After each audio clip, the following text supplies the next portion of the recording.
jueves y viernes de la semana pasada, en realidad desde el miércoles, se celebró en la Ciudad de México una reunión muy interesante de líderes regionales, en general encabezada por expresidentes, de una organización que se llama el Círculo de Montevideo. Esto fue en México. Fundada hace 26 años esa organización por Julio María Sanguinetti, el expresidente de Uruguay.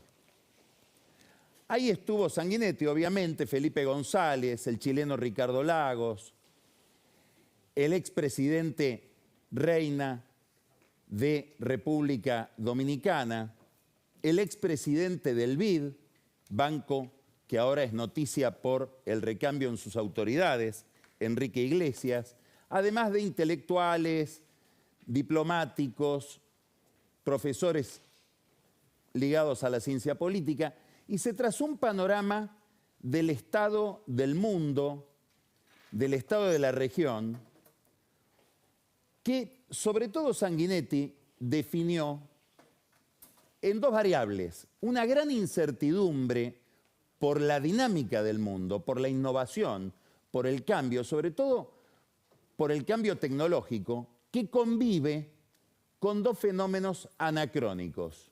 La peste, que es como una especie de regreso, de vuelta al pasado, y la guerra.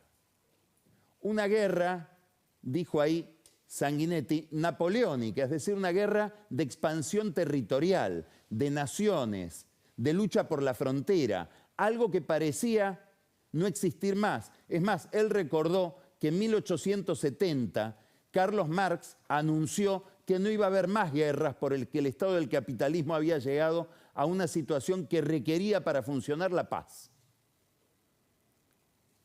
Esta incertidumbre está agudizada por la guerra, nos toca a todos.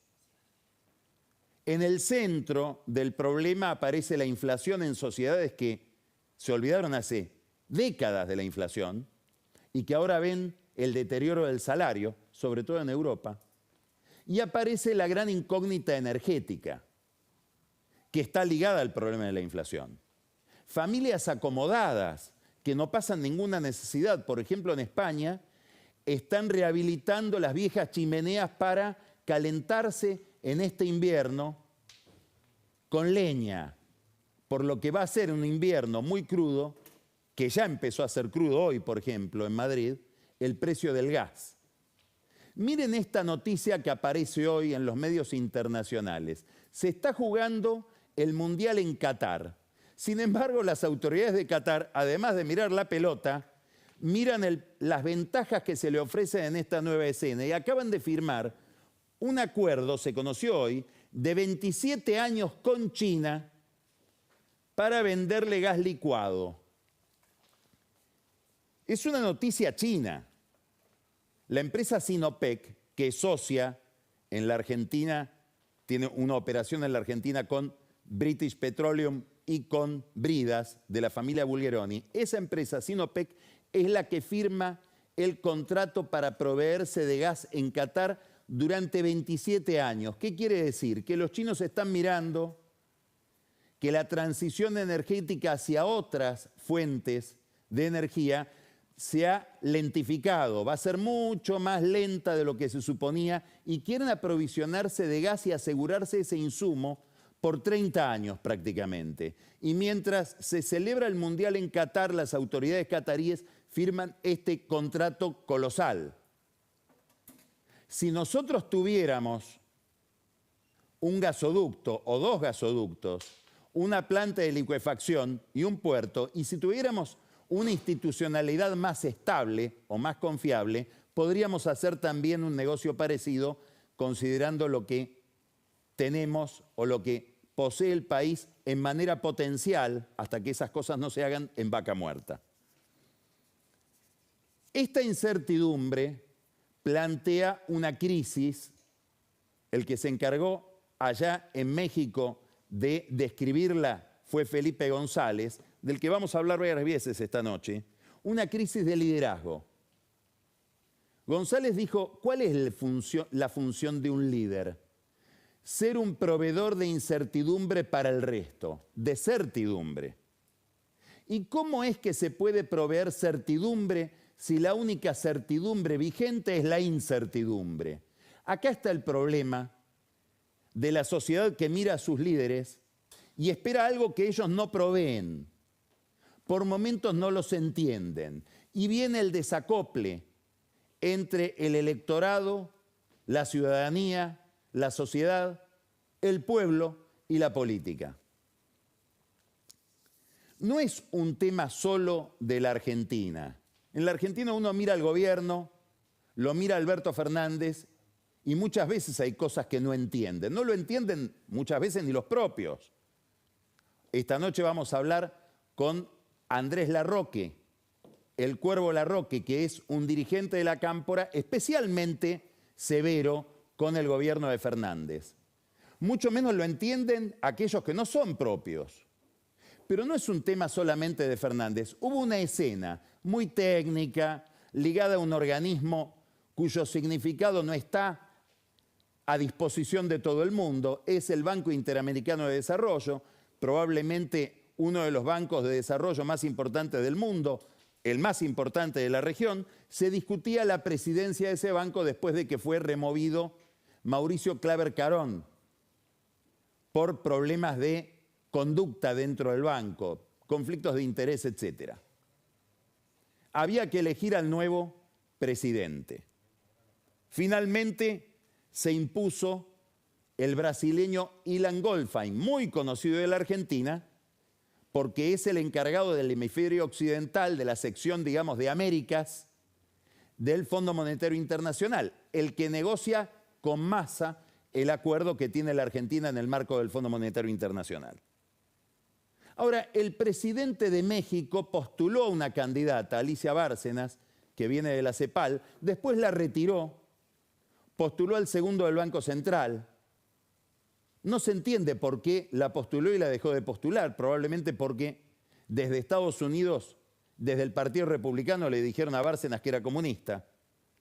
Alberto Fernández también propuso a Cecilia Todesca, después la retiró. Hay quienes piensan que lo hizo el día que vio que Sergio Massa, en una de sus habituales picardías, logró que le publiquen sus lobistas en Estados Unidos un cable en Bloomberg que decía que había senadores republicanos, senadores de derecha, diputados de derecha en los Estados Unidos, que son los amigos de él, que lo promovían para el BID. Alberto Fernández dijo, ¿me querés renunciar? Y la postuló a Todesca. Después tuvo que retirarla. Y negoció con la Secretaría del Tesoro, en realidad no Fernández, negoció Argüello, Jorge Argüello, que es el embajador de la Argentina en Estados Unidos, el propio Massa y Santiago Cafiero, para conseguir, retirando a Todesca, una vicepresidencia, una oficina en una gerencia importante y un instituto ligado a la política de género en el BID. Hizo un buen negocio Fernández postulando a Todesca, pero quedó enemistado con el presidente de México, al que él tenía, como todos recordamos, como mentor, como figura, como guía, y probablemente también con el presidente de Chile, Gabriel Boric, que había postulado a Nicolás Eyzaguirre, un economista muy prestigioso de Chile, también para presidir el banco. Conclusión. Había previsto para este jueves un viaje de Fernández a México que se suspendió. En realidad, obviamente, se suspende porque tiene Alberto Fernández y todo el gobierno, todo el oficialismo, una gran preocupación por la salud del presidente, por este episodio de una hemorragia estomacal que tuvo en el viaje a Bali, donde se desmayó delante del presidente del gobierno español. Pero también hay un enojo ahora con López Obrador, con el presidente de México, por esta cuestión del Banco Interamericano de Desarrollo. Es posible que Fernández deje de viajar y que sus intervenciones internacionales sean a partir de un tiempo, ahora y por un tiempo, virtuales. Va a tener una muy curiosa, organizada para los primeros días de diciembre por probablemente uno de los diarios más prestigiosos del mundo, el Financial Times, que organiza un gran panel sobre la situación del mundo. Ahí está el secretario general de la OTAN, nada menos. Hay funcionarios de segundo y tercer nivel de distintos países. El único presidente es Alberto Fernández. Es curioso que para hablar de la situación internacional lo haya invitado el Financial Times a Fernández. Ahí tenemos justamente la lista de speakers. Ahí tenemos a Stoltenberg, que es el secretario general de la OTAN, que obviamente está alineado en contra de Putin, y a Fernández, que no sabemos dónde está alineado, pero que días antes de la invasión a Ucrania dijo lo siguiente. Miren.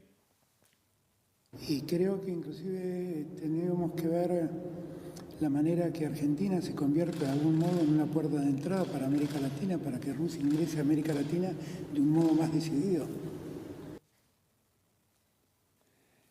Habrá que ver si el que organizó en el Financial Times la incorporación de Fernández a esa lista de oradores tiene en cuenta esta posición o si va a haber un debate que ellos no pensaban, los mismos organizadores, que podía ser tan interesante siempre y cuando el presidente mantenga esta posición que tuvo pocos días antes de la invasión a Ucrania.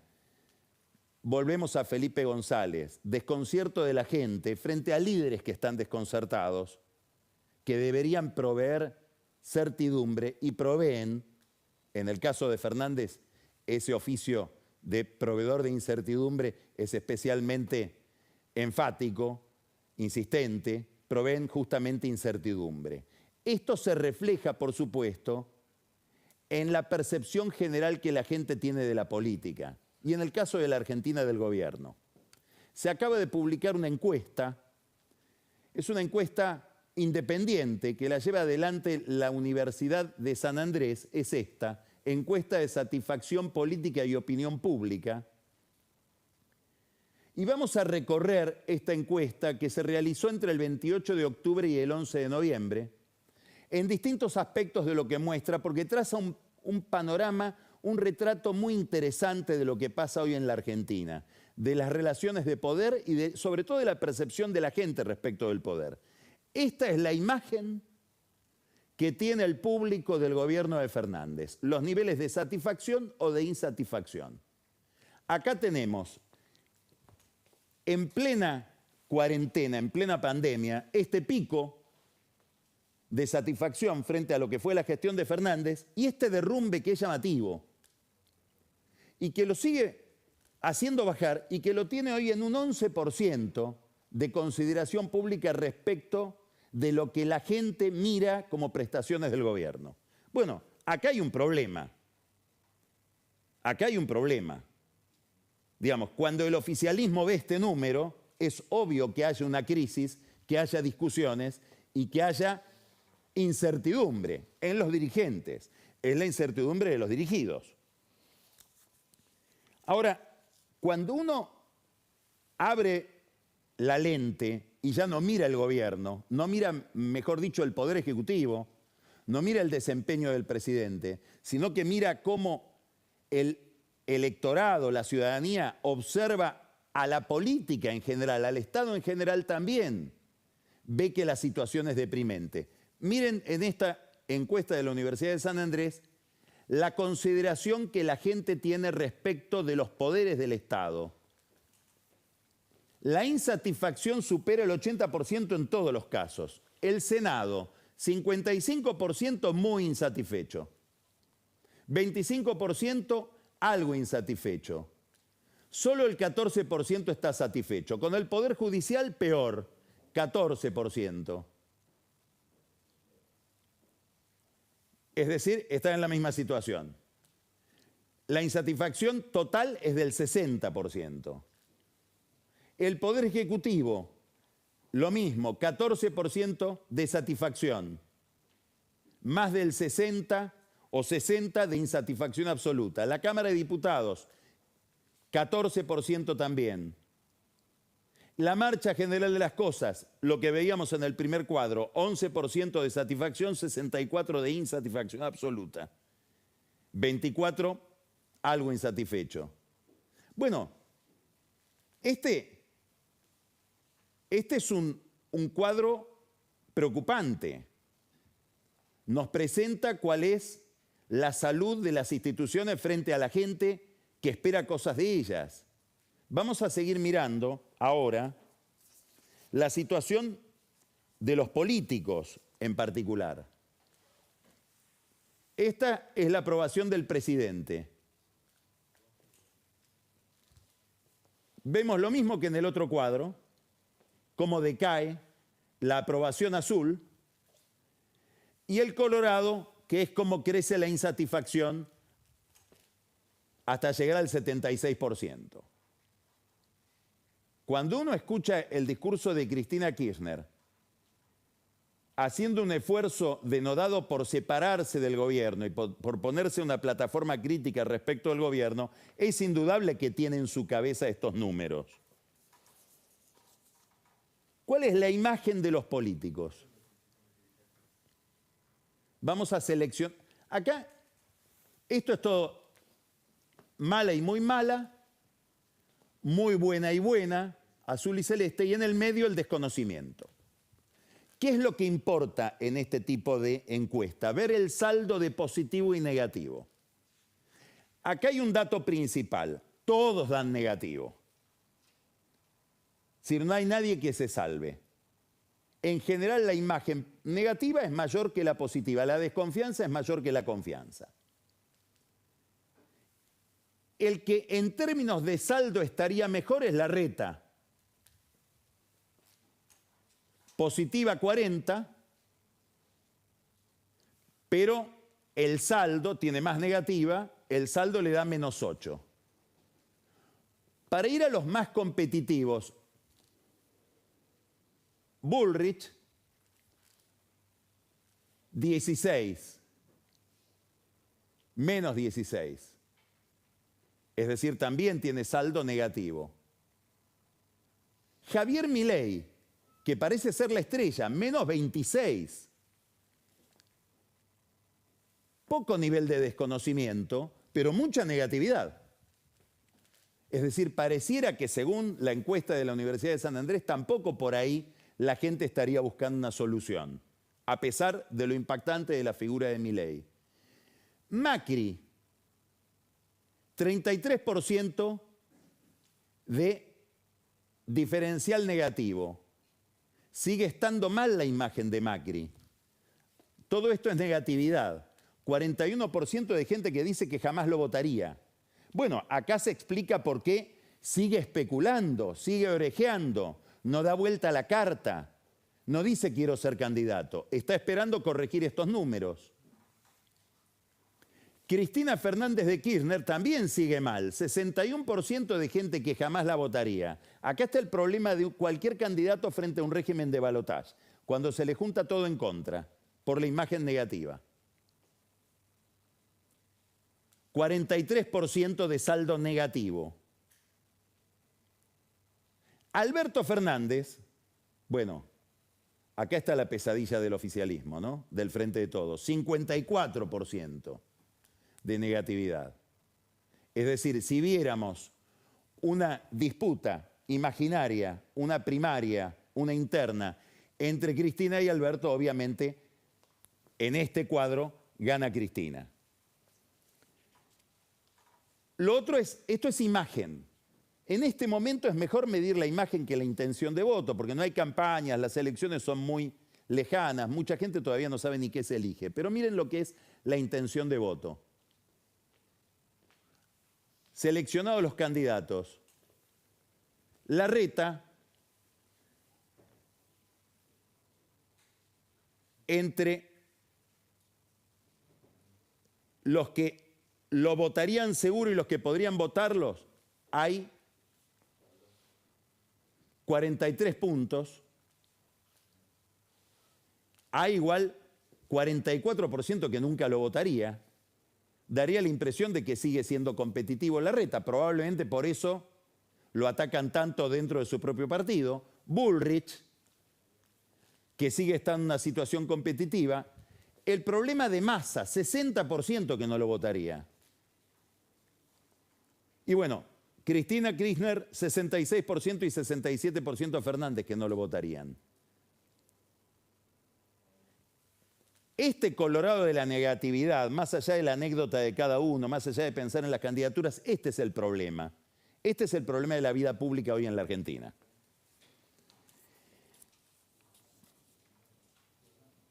Felipe González, vuelvo a Felipe González, es casi un político argentino, si uno mira bien su relación con el país. No solamente porque fue una figura muy importante en la que se miraba la democracia argentina en la restauración democrática del 83, él venía a ganar las elecciones socialistas en España en el 82, 7 años después de la muerte de Franco, sino porque por vinculaciones con el país, por el prestigio que tiene, por su capacidad como político, en distintas crisis a Felipe González se lo convocó como una especie de interconsulta médica para que venga a ver si esto tenía solución o no. Concretamente, en el estallido de la convertibilidad 2001 pasó varios días, es más, iba a la Casa de Gobierno y veía cómo pasaban los presidentes. Estuvo en el momento en que De la Rúa dejó por última vez la Casa de Gobierno, que fue al día siguiente del helicóptero, cuando volvió para llevarse unos papeles y salir por la puerta y no quedar, él pretendía, con esa imagen de una salida turbulenta. Después lo vio a Puerta, después lo vio a Rodríguez A. Felipe González vino también cuando entró en crisis el gobierno de Macri. Lo trajeron amigos del PRO para que él dictaminara si era mejor que fuera Macri o que fuera otro el candidato que representara a Cambiemos en aquel momento en las elecciones del 2019. Y obviamente González dijo, cuando alguien es presidente está condenado a presentarse y es muy difícil sustituirlo. Es un diagnóstico muy interesante para la situación de Alberto Fernández. Ahora vamos a hablar después con Andrés Larroque, qué opina del impulso de Fernández para promoverse como candidato, que es un problema con estos números que estamos viendo. Y ahora volvió a estar en Buenos Aires. Hace una semana. El martes pasado dio una conferencia invitado por la UIA, pero además tuvo una cantidad de conversaciones que le inspiraron la posibilidad, aparentemente, de hacer un estudio acerca de si la Argentina podría volcarse a lo que él cree que es la solución de todas las democracias hoy en un mundo tan polarizado, que es lograr cierta centralidad, cierta tendencia al centro para fijar objetivos de largo plazo. Y González dice, tal vez esto no tiene que venir de las figuras principales hacia abajo, sino desde abajo hacia arriba, a partir de los sindicatos, de algunos gobernadores, de algunos empresarios, que le lleven a la política y a los dirigentes políticos la posibilidad de un acuerdo. Esta idea de González, que es toda una idea respecto de los grados de consenso y de conflicto que debe haber en la política, él dice, debe haber un acuerdo central, competitivo, que no sea de uniformidad, sino que garantice a su vez dosis de acuerdo y dosis de conflicto.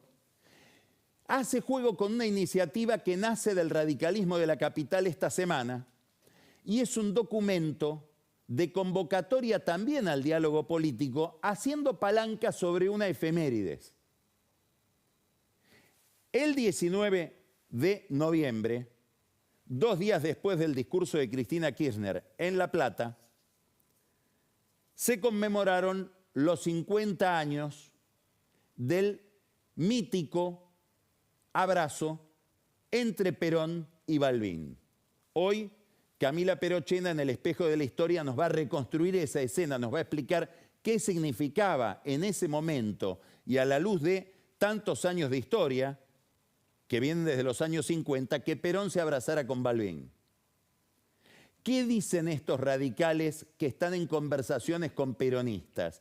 Que debería haber un mínimo acuerdo respecto de 2 temas. Excluir la violencia política, obviamente en el fondo de eso está el atentado contra Cristina Kirchner, y 2, preservar la calidad institucional. Cristina Kirchner hizo su movilización en el Estadio Único de La Plata. Si uno mira el razonamiento de Cristina Kirchner respecto de la situación institucional, es obvio que esa movilización tiene distintos significados y está pensada en distintas dimensiones. Una de ellas es la judicial. Hay una idea central en el pensamiento de Cristina Kirchner de que todo es política y también la justicia se mueve por motivaciones políticas. Es lo que ella considera el lawfare, que menosprecia muchas pruebas que hay en los expedientes y piensa en un conflicto entre poderes. El poder del liderazgo de aquel que está votado y el poder de la justicia, que no representa necesariamente una mayoría circunstancial, sino que es un poder concebido en la Constitución como un poder conservador. Bueno, probablemente cuando ella moviliza a la gente que moviliza, le está hablando a los tribunales, que dentro de poco probablemente la condenen. Después vamos a hablar también con Larroque qué significaría para el kirchnerismo y sobre todo para la gente más cercana a Cristina una condena judicial. Está también pensando en la política. Es un error suponer que en una dirigente política como Cristina Kirchner la única preocupación es la judicial. Está pensando en disciplinar al peronismo, en producir alguna certidumbre, pensando en términos de Alberto Fernández, de Felipe González. Pensando, dije Alberto Fernández porque estoy pensando en Alberto Fernández, en qué mensaje tiene que dar ella cuando aparece la intención nada menos que del presidente de constituir un proyecto alternativo. A sus íntimos Fernández le dice que su destino de acá hasta que termina el mandato es constituir una fuerza política contraria a la de Cristina Kirchner. Es lo que Guado de Pedro llamó en algún momento en Madrid el randacismo sin randazo. Es decir, volvería Fernández a 2017, cuando fue el jefe de campaña en el peronismo bonaerense que pretendió enfrentar a Cristina e impedirle convertirse en senadora. En el viaje de Fernández, lo que rodearon a Fernández en la ida de Bali a España, etc., el tema Cristina Kirchner y su acto en La Plata era tema tabú. Curiosamente no se habló de eso. No hubo ninguna referencia, ninguna conversación a lo que estaba pasando o a lo que iba a pasar en ese día en el Estadio Único de La Plata. De hecho, no escucharon el mensaje porque estaban en vuelo. Cristina Kirchner en ese acto vuelve a insistir sobre la idea de un acuerdo político que rescate el pacto básico democrático. Muchos dicen, críticos de ella, dicen, ahora te acordás del acuerdo político. Cuando tenías el 54% de los votos, ibas por todo. Ahora, con independencia de cuál sea el espíritu de esa convocatoria de un acuerdo, debería ser un acuerdo basado en un extraordinario gesto de autoridad política, inclusive de autonomía respecto de la opinión pública. ¿Por qué? Porque mire lo que dice la encuesta de UDESA, de la Universidad de San Andrés, sobre la posibilidad de un acuerdo. 47% de la gente dice que no está nada de acuerdo con un acuerdo que es, ya lo repetimos muchas veces, el único acuerdo posible entre Macri y Cristina Kirchner. Es decir, la paz la firman normalmente los halcones, no la firman las palomas, por una cuestión de física política.